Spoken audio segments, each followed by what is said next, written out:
Welcome to Inspired Changemakers, a podcast about all the amazing things people are doing to make the world a better place. This podcast is about creating change and the moments that inspired our guests to activate. My name is Julia Healey, and I'm the CEO of United Charitable. Stay tuned to be inspired. All right, well, welcome to the podcast, Inspired Changemakers. You are definitely an inspired changemaker. So Bart Berkey is a renowned motivational storyteller who has taken the speaking industry by storm. You really have focused on, and I said I wasn't going to go right to the book, but most people don't, and why you should. I love your approach to creating change.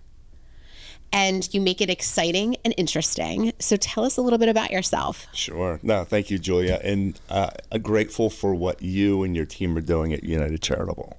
It's important work, and we need to continue to spread the word. So thank you, most importantly.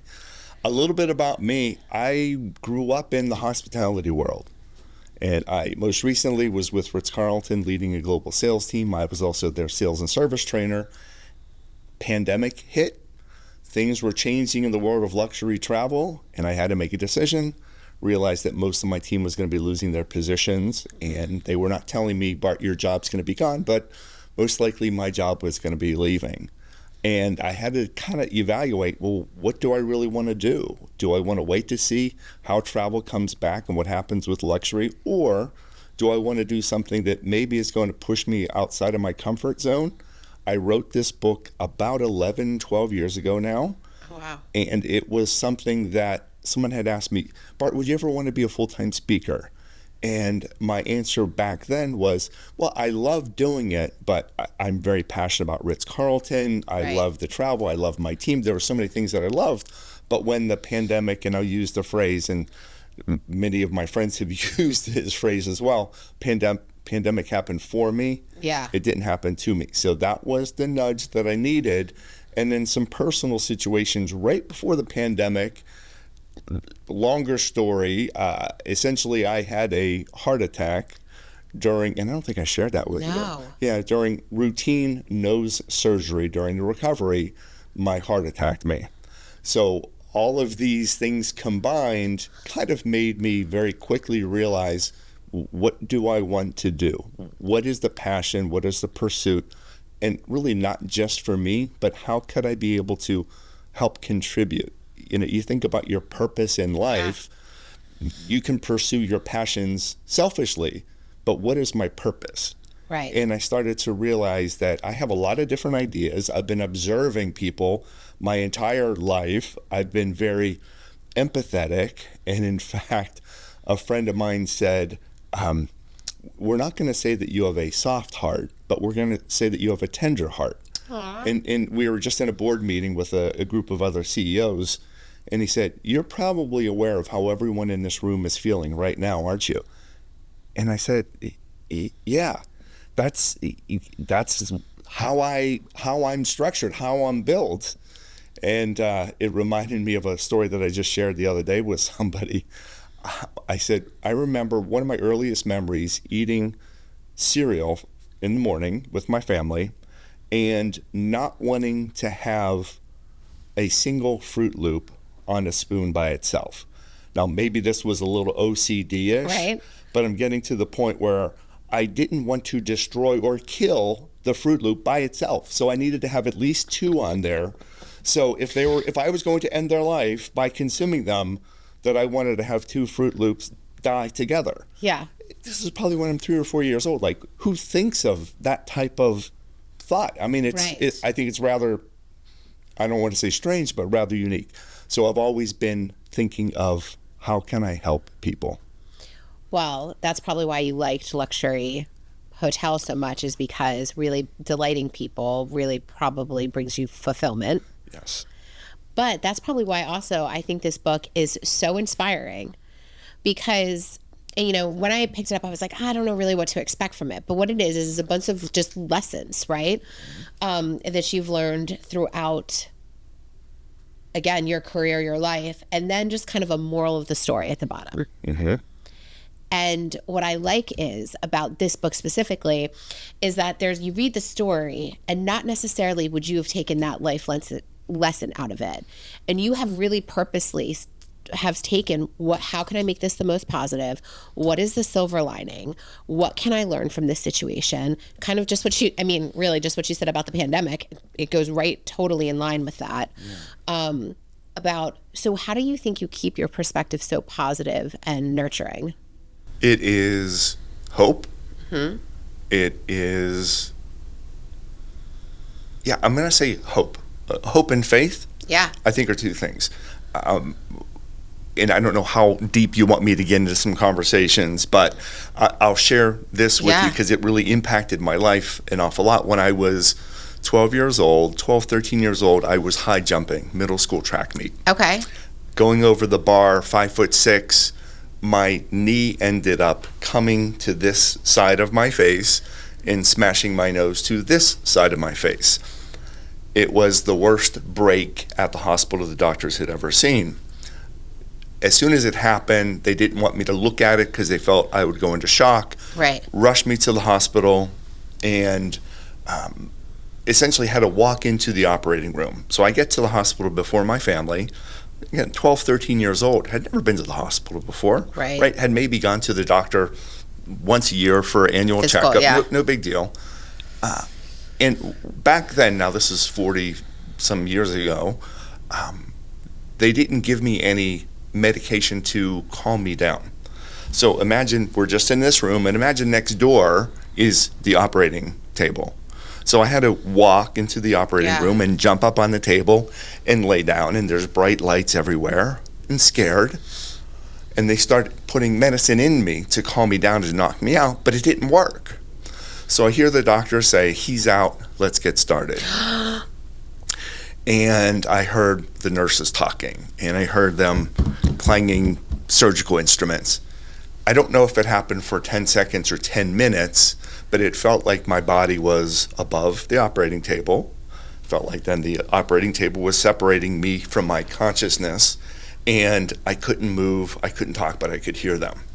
Imagine that one mistake with improper medicine, not enough medicine, whatever it was, caused me, upon recovering from that nose surgery as a kid, I was then afraid of falling asleep, losing control, getting knocked out, dying, of doctors, of nurses, of so many things, became stricken with panic attacks, anxiety, 12, 13 years old. And this is at a point where depression and anxiety was not really talked about. Right. Or popular. No, of course not. And, right. I would have a panic attack and my dad would just look me in the eye and said, "Oh, no, your eyes are clear. You're okay. You drink some orange juice. You'll feel better."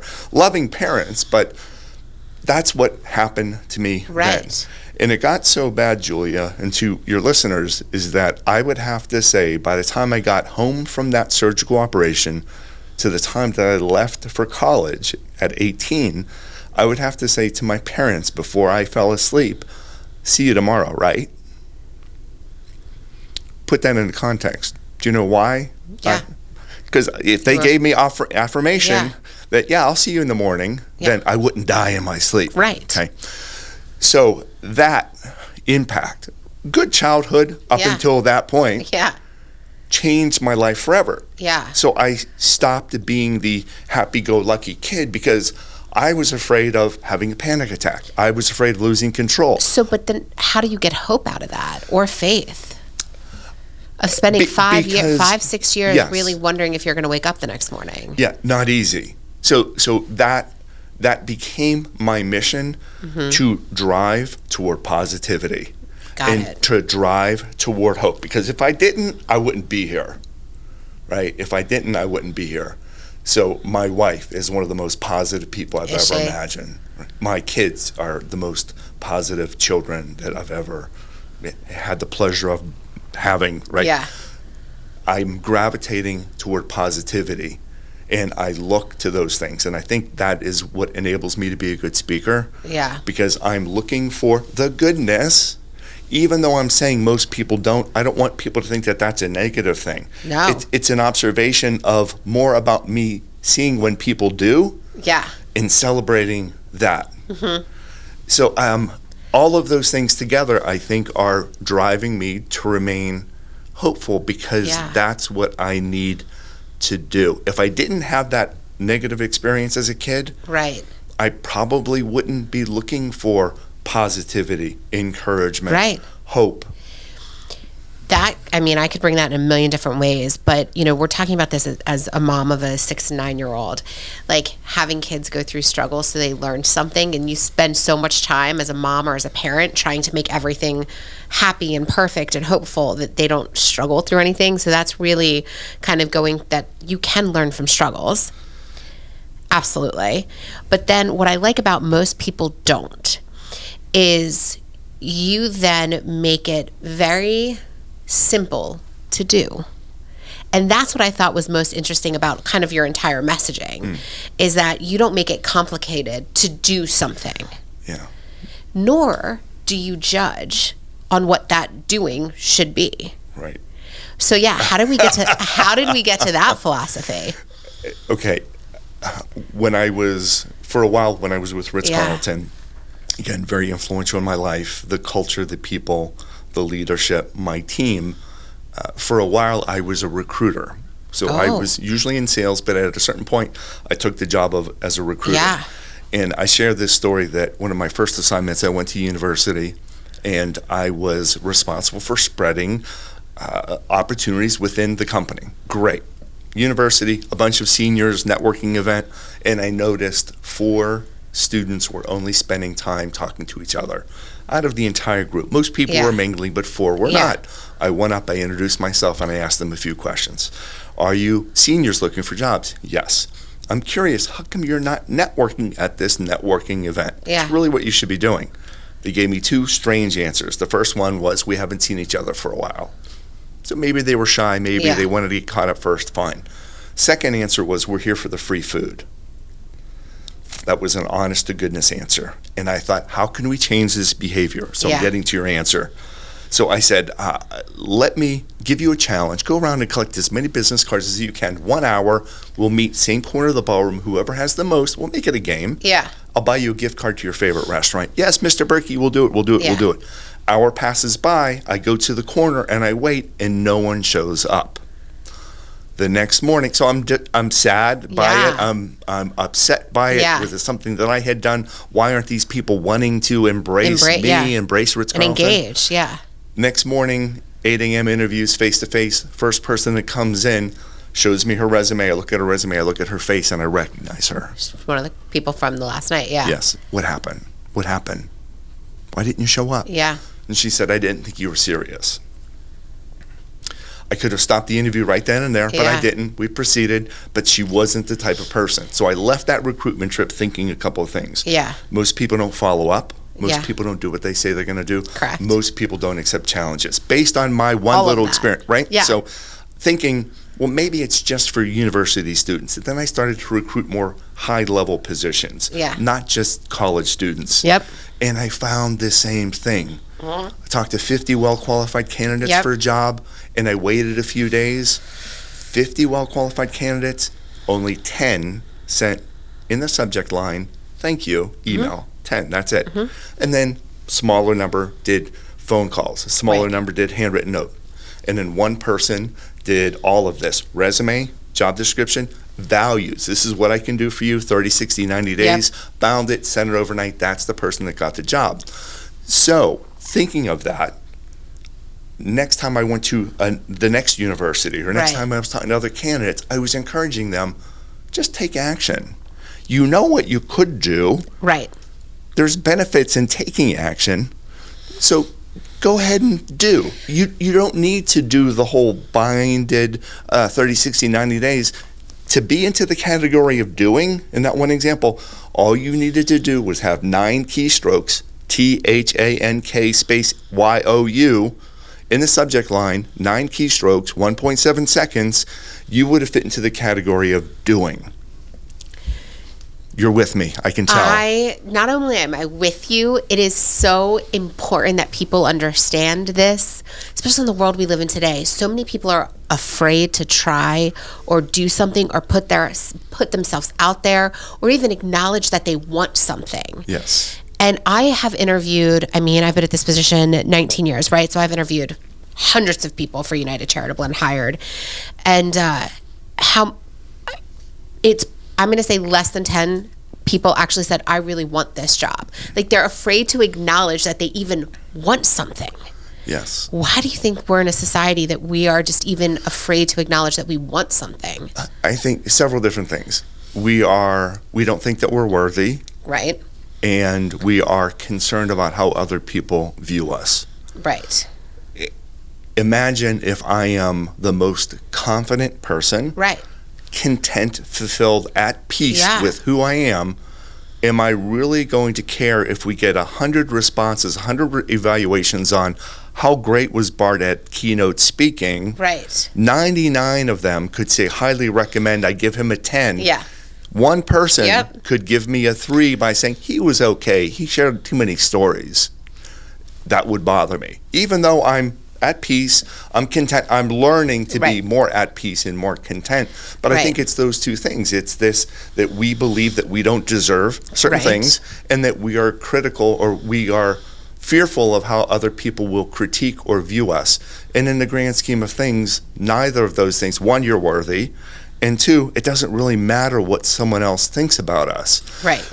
That is so important for all of your listeners. Right. The Inspired Changemakers Podcast. Everyone needs to hear, I believe they need to hear that. Yeah. And then we need to instill that in the younger generation. Absolutely. I'd like to thank United Charitable for sponsoring today's Inspired Changemakers Podcast. United Charitable is a national nonprofit that focuses on guiding you on your charitable journey. Whether you like to simply streamline your giving or you like to create your own charitable initiative, United Charitable has the knowledge and resources to support you. If you'd like to learn more, check out the link in our bio. I have a quick little story to share. Yeah. So I was presenting to a group of FBLA, Future Business Leaders of America, in Colorado. Yeah. Tremendous, poised, and this is 2 hours east of Denver. Yeah. The most poised, professional young students I think I've ever seen. Okay. I'm going through the area of self-development and giving them ideas. Okay, what lessons can I share with high school students so they are encouraged, that they feel good about themselves? Right. So we're going through a little self-development process that I like to discuss, and one aspect was good thoughts only, right? Good thoughts only. So we might have, average person, there was a study and it has 60,000 thoughts go through their mind. 95% of them are repetitive and 80% of them are negative. So it's going to happen, right? And I don't know how they figured this out, but this is the real study. Mm-hmm. It's okay if we're going to have negative thoughts. Write them down, good thoughts, and write down bad thoughts, right? Write them down, acknowledge them. But one exercise that I did that I thought would last like 3 seconds, I said, I just want you to turn to the person that you're sitting next to in this auditorium and tell them, you're doing great. Right. I'm proud of you. Julia, I'm proud of the work that you're doing with United Charitable. Mm-hmm. I'm proud of how you are as a mother, how you are as a leader, how you are as a friend. Right. You're doing good things for the right reasons. So they did that with each other. And it ended up going for like 6 or 7 minutes, me going up and down the aisles of the auditorium, because they were like, Bart, tell me I'm doing great. Tell me I'm doing great. I'm like, you know what, you're doing great. I'm proud of you. You're a member of FBLA. Right. You're doing great. And then they wanted to tell me, Bart, you're doing great. Right. I appreciate you. You're doing great. You traveled all the way from Northern Virginia. So that's just one example. Then I'm driving to the airport, and I get an email from one of the attendees. Bart, can you do me a favor? Can you just tell me one more time I'm doing great? Because I don't hear it very often at home. I don't hear it at school. I don't hear it from my teammates. Can you just tell me one more time that I'm doing great? And so once a week, like I keep on sharing this story, once a week I'm sending off this note. His first name starts with the letter B. Yeah. I'm sending a note to B saying, you're doing great. You're doing great. Proud of you. So more people need to hear that, and they have to believe it. So that report came out a couple years ago, and I went to a seminar, and somebody was like, write down your negative thoughts. Cause I was like, this can't be, like, I can't have that many negative thoughts in a day. Right. And so I took one of those legal, the yellow legal papers. Yeah. Right. And I just started writing down every negative thought that I had. And in the first 2 hours, I had 4 pages. And then what the study also says is that not every thought is true. Mm-hmm. And I was like, that's not, why would I tell myself things that are not true? Oh my God. I'm going to say 80% of that page was negative, untrue thoughts. Like, for example, I'm so busy today, I don't have time to go to the bathroom. I was working from home. I have 3 bathrooms in my house, right? Very blessed. I set my own schedule. I do have time to go to the bathroom. Yeah. And I do have time to go get water. Yes. And oh my God, I can go outside and take a deep breath on my front porch. Like, you have all these things that you tell yourself repetitively, like, I don't have time for this, I can't do that, I'll never be able to accomplish that, oh, that's overwhelming. And I really started working on that about 2 years ago. And in the same time I started working on that, I started believing in athletes charitable. Mm-hmm. And I manifested and focused and talked and wanted it and was not afraid to tell people, this is what I want and this is what I think it can do. But it all started with keeping track of those negative thoughts and dispelling them. Yes. I had to rewrite them. And good for you. Yeah. And more people can do that. So you had asked the question about why are people not doing? Yeah. Why are they not necessarily taking action? So I think there's a couple of components. We're fearful, we're not confident enough, and we're fearful of how other people will perceive us. And let's turn this to the giving lens. Why do we not always see certain things? Or when we do see certain things, why don't we do certain things? And I can give you a couple of different examples. But can I ask for a specific example? And it hit me when you told me on your podcast about the homeless man in Pittsburgh. Yeah, that's what I'm going to share. Chris, right? And every time I go back to Pittsburgh, I'm looking for Chris. And people are used to walking past people. Yeah. And why wouldn't you just stop? Why wouldn't you look someone in the eye as a human being and just say hello? Right? You don't need to give them money. And I gave him a gratitude stone. Yes, I bought him a scarf because it was minus 11 degrees out there. But then another situation, another gentleman, I was in New York, just finished a great presentation. Yeah. I'm in the Uber, the cab, going to the train station. I look at my email, and there was a great gig, would have been the highest paid gig that I ever had, and I was not accepted. I was one of the last 2 finalists, and for whatever reason, I was not selected. Yeah. So I was feeling sorry for myself. I get out of the cab, and I'm walking down the stairs to get into the train station area, and there's another homeless gentleman, and he has a sign, and he said, "Most people can't even see me. My name is," his name was like you or Len or something, just a short, simple name. "Most people can't even see me. I might as well be invisible," I think is what the sign said. And here I am feeling bad for myself. Oh, I didn't get a big speaking engagement. And here's a guy that is without a home, without shelter, without food, holding up a sign that said, "I might as well be invisible." So I looked at him. I happen to have an extra $1 in my pocket. Yeah. I gave him $1. I gave him a gratitude stone. Yeah. He graciously accepted it. He communicated to me like we are communicating. Right. He probably also had a master's and a doctorate degree. Right. And I told him, I said, Yoon or whatever his name was, or again, I'm sorry, I can't remember his name, but I used his name. Yeah. And he said, "Well, what's your name?" I said, "Bart." He said, "Bart, thank you." Grabbed the gratitude stone, held it to his heart. Okay, gratitude stone cost me in bulk 30 cents. Right. The amount of tears that I have received by giving someone a little stone because I'm seeing them do something or need something that I can help fulfill. One of my favorite baristas at Goose Cup in Leesburg. Yeah. I could tell she was having a bad day. "I have something for you. Have a gratitude stone." Tears. Right. Because I think right now, specifically, connection and community is kind of fallen to the wayside. Yes. And I think we're all searching for that. And I think and I feel like I'm very lucky because I've always been able to build community easily, right? I think it's the only child, so I just had to from the beginning, right? Like, you just look at that. So I've been able to build community, whether it's at my gym or it's at my church or, the PTO moms. Like, I'm just able to build community. And when people know that you actually care about them, it makes their day different. It makes their decisions different, right? And I think we're losing that now because people are so worried about what everybody else thinks of them. And I was just reading, I'm doing this leadership academy through KPMG, and I was just reading, most people like you more than you think.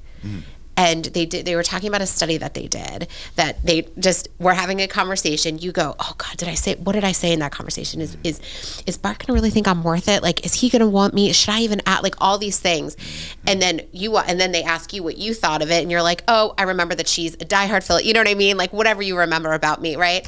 And it's like, we worry about, spend so much time worrying about what other people think of us, and it's not even what we think they think of us is not even close to accurate. No, not relevant. I just had a call the other day with a friend of mine, and he was a little concerned because people weren't calling him back.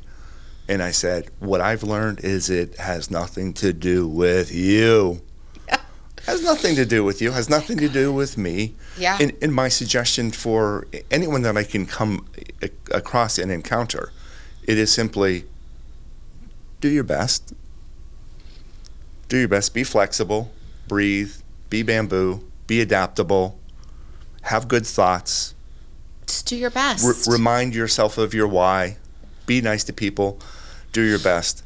And that's all that you can do. And don't worry. And in here, I'm coming from a place of heart attack. Yeah. Almost not making it. Right. I'm coming from a place of anxiety, depression, panic attacks. Right. I have a hard time going to the back of. I'm better now because I've figured out, but put me in front of a stage of 4,000 people, I'm so happy. Yeah. Put me in the back of a grocery store or a mall where I can't get out accessibly easy, or have me drive through a tunnel, and have me stand in line in security, and I'm probably going to have a panic attack. Like, it's just the silliest thing. So I've seen all of these things in my message to everybody. Are you doing your best? Yeah. Yeah, you're good enough, right? You're doing your best. I'm proud of you. Right. And don't worry. Right? It's not worth it. It's not worth it. I would like to thank Athletes Charitable for sponsoring today's Inspired Changemakers podcast. Athletes Charitable offers a concierge membership service that provides the tools and resources to build a legacy through service. Our athlete-led team has the first-hand experience and expertise to provide hands-on support that simplifies the entire process for athletes and entertainers to reach their social entrepreneurship goals and create lasting impact in their communities. To learn more, check out the link in the bio. And I try to tell my kids, and I think it's so important, is I try to tell my kids that their special power, right, is how they put themselves out there to the world. Yes. Right? And they're so worried that Emily or whoever is not going to accept them, or they're not going to be like in the group, or they're not going to be invited to the party. Like, they get so worried about everything else. And I'm like, your special power is how you make other people feel. Yeah. Your special power is how you decide to show up. And they have a hard my older one's starting to get it, right? She's about to be 10. How you decide to show up for people. Mm-hmm. And it is a decision. Absolutely. You can just go to the playground that day, stay on the swings the whole time, not interact with anybody else, or you could be the person that creates that cool tag game for the whole playground.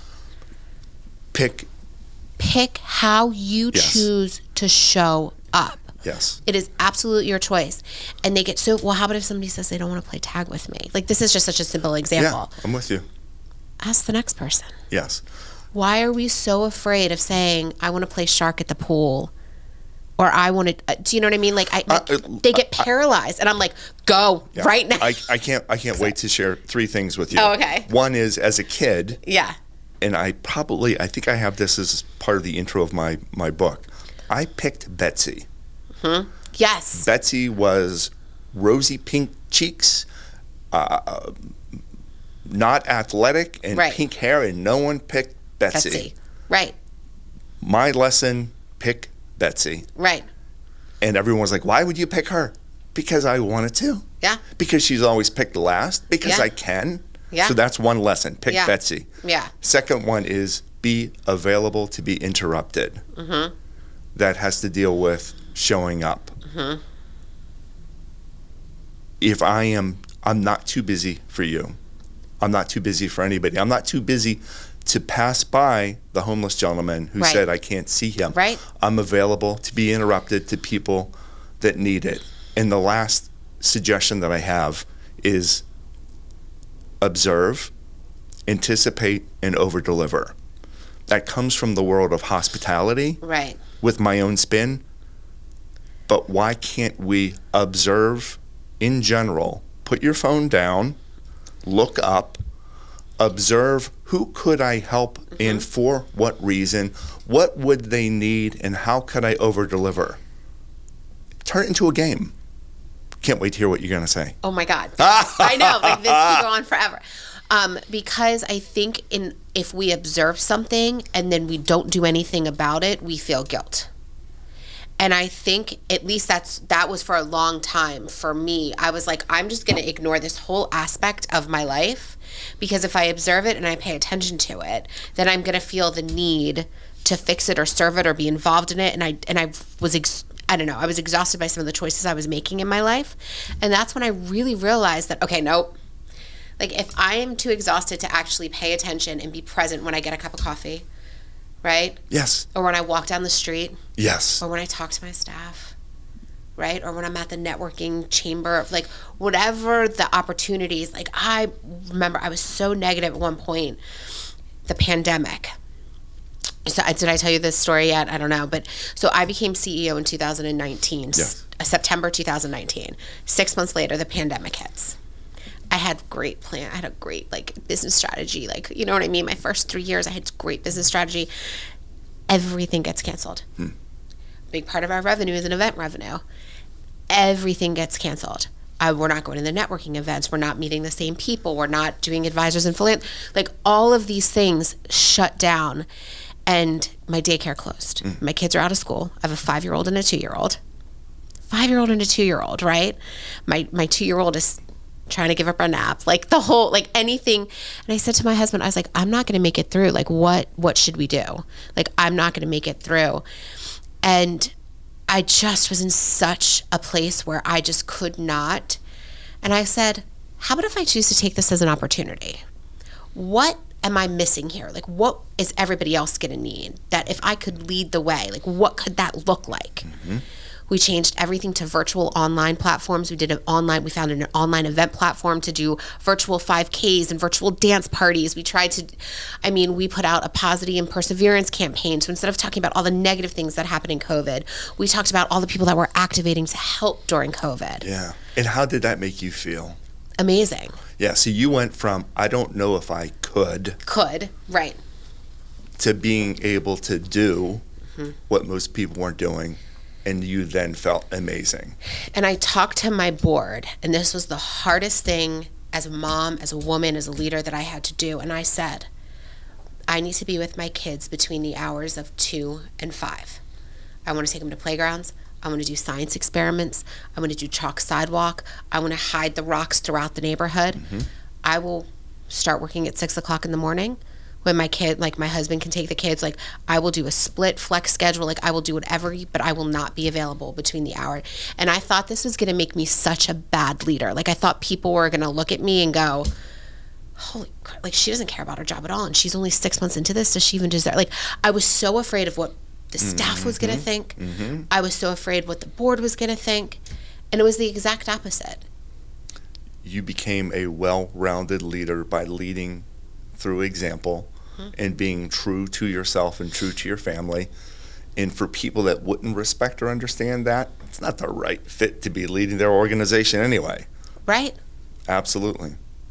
But that, it just goes to show like what you're talking about, like the power of being present and observing what you need in that situation or how you can help in that situation. Yeah, and I have a challenge for your listeners. Yeah. So my friend Doug and I and his wife and my wife, we were in Georgetown a couple weekends ago, and we were waiting in line at a coffee shop. They do great coffee and great baked goods. Yeah. And I said, okay, Doug, right now, look around and tell me who could you help and why. And he was spot on. He's like, okay, there's a father that's holding a baby and their hat is getting ready to fall off. Yep. There is someone that's pushing a stroller through the door, and I could probably turn around right now and hold open the door. Bart, how about you? What do you see? Right. Well, there's a napkin on the ground that I'm probably going to pick it up, but it looks like something sticky, so I probably need another napkin to put on top of it. And I also noticed that one woman is coughing at the bar. I could probably go get her a glass of water because she's trying to down a very dry cupcake, right? Like just the game of observe, anticipate, and over-deliver. And it is fun, and it's not overwhelming. And you do have time to do it. And it can just be a hello. It can just be eye contact. It can just be a gratitude stone without even saying anything. Right. It can be simple, but we do need to be able to see each other and help each other. And I know that's what United Charitable and you and your team are doing, right? With your customers and matching those that are looking for philanthropy, trying to find the right choice for them. That's what you're doing. And more people need to know that, first of all, United Charitable is making it easy. Thank you. Right? Hats off to you and your Thank team you. And to your board. You are making it easy for people to figure that out. Right. And I'm trying to make it easy for people to realize that they can go from intention to action. Yeah. They can do. Right. And there are great benefits. When they get off the log, 3 frogs sitting on a log, 3 frogs decide to jump. How many frogs are left? 3, because deciding is different than doing. But when you do, when you pick Betsy to be on your team, when you talk to people, when you give them a handshake, when you recognize your team, when you put your phone down, when you encourage your children, the world becomes better. Because you then have no idea what they're going to do, what that effect could be, what those dominoes falling down could actually be, right? And sometimes people just need a little bit of acknowledgement. And it's funny because even like Starbucks or wherever you get your coffee or whatnot, when they remember your name, like your barista, then they remember your order. And then when I was actually in college, I was American, right? I had the Starbucks right on the corner. And the barista took the time to know my name, but also knew my order when I was having like not the best day.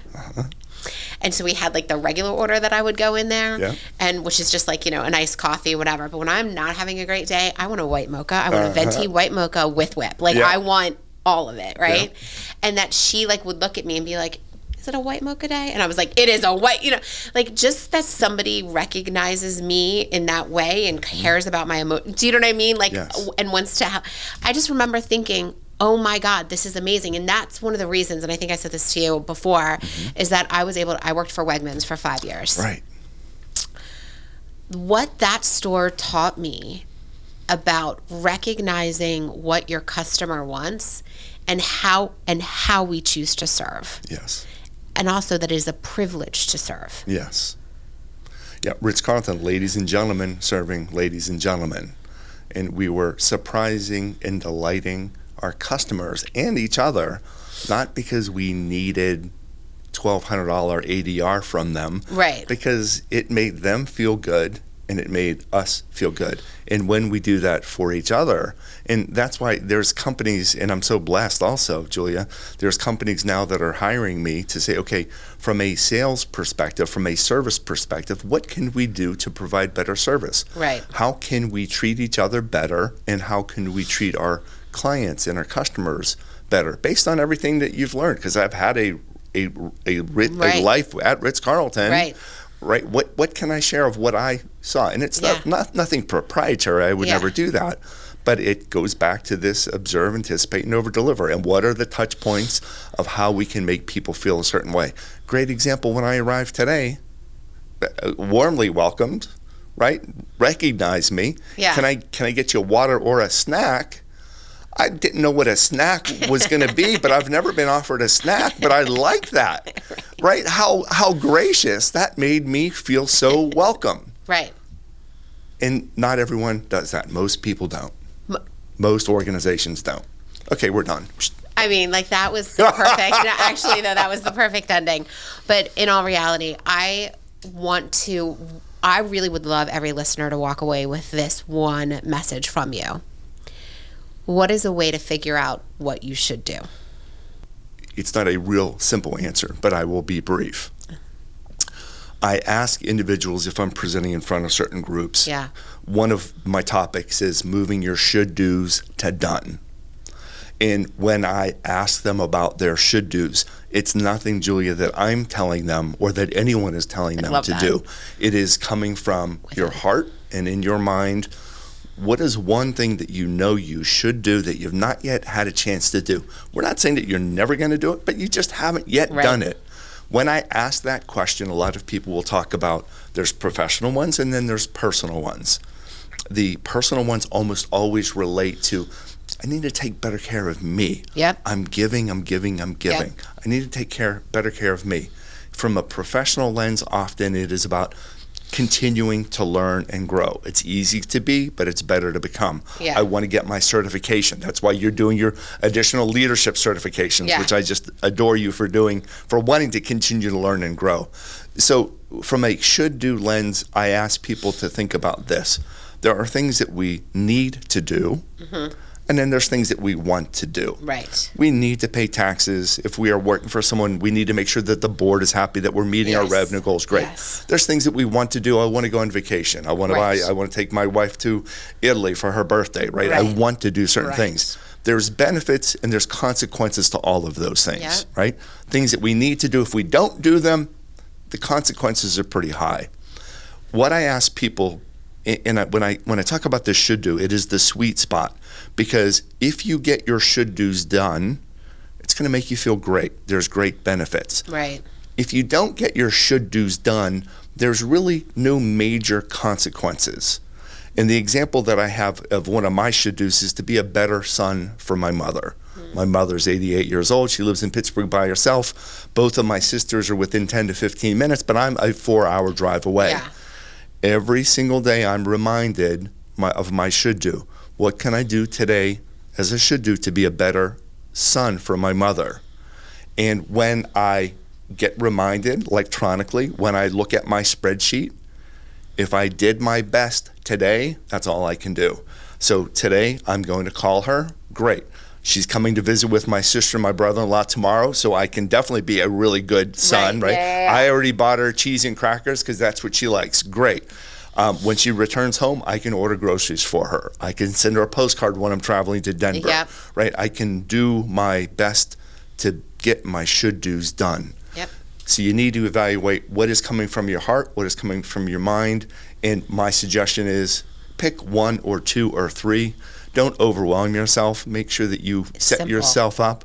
Yeah. And then when you crush that one because you're forming a habit, then you come up with another should do. I want to work on finances. I want to work on a living will. I want to be a better dog owner. I want to adopt. I want to start more philanthropy, right? Those can be your should do. So one at a time, do your best, remind yourself, be accountable, and you can get things done. Awesome. Well, Bart, thank you so much for being on the podcast today.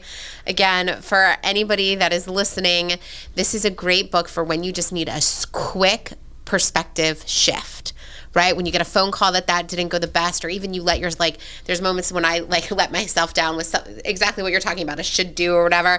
I'll turn to and I'll be like, oh yeah, that's right. Okay. Put forth the right efforts to do the right things. And you're like, oh wait, okay, this is what this looks like. So thank you so much for being on today. And really, again, everyone get the book. Yeah, and if you go to mostpeopledon't.com, it's easy to remember. You're going to have links to plenty of resources to keep people reminded of doing what most people don't. So, Julie, thank you for having me. Appreciate it. Awesome. Find Inspired Changemakers on Instagram, YouTube, and LinkedIn, and comment on all the awesome things you are doing to make this world a better place. Don't forget to subscribe.